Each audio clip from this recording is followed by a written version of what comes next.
Good morning, guys. It is a nasty day out here. It is going to be hot, but it's also just the air is gross. As I walk out here, I see hazy yellowish skies. I see there is ash all over my patio.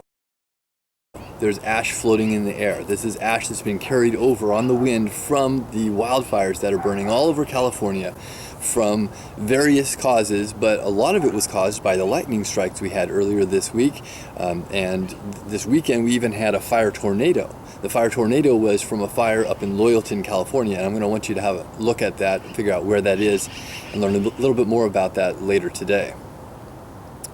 So right now it is fire season. Fire season is the time between August and November in California when we've gone the longest without much rain, when we've gone the longest without having a wet ground or snow or anything to cool things down, and when any type of spark or heat source gets into the woods, it can set off a fire, and you have these wildfires that are difficult to contain. So in order for a fire to happen, there's three things you have to have, and this is called the fire triangle. First thing you need to have is fuel. In the case of the Loyalton fire, it's grass, trees, and shrubs. If I was going camping, my fuel would be some firewood, right? A stack of firewood is basically the wildfire's source, the wildfire's fuel, once it gets going. But it can start up with just those grass, trees, and shrubs.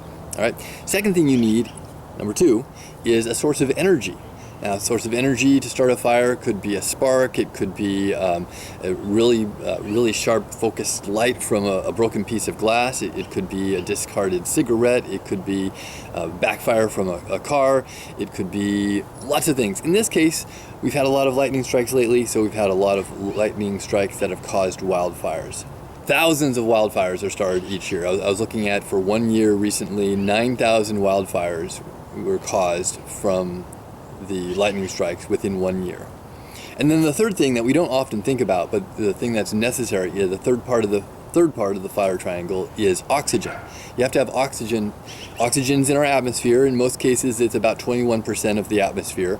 But if we can remove that oxygen by covering it with water or blocking it out with some other type of gas or powder, then we can actually put out a fire. And that's one of the ways we fight fires, is by getting rid of the oxygen part of the fire triangle.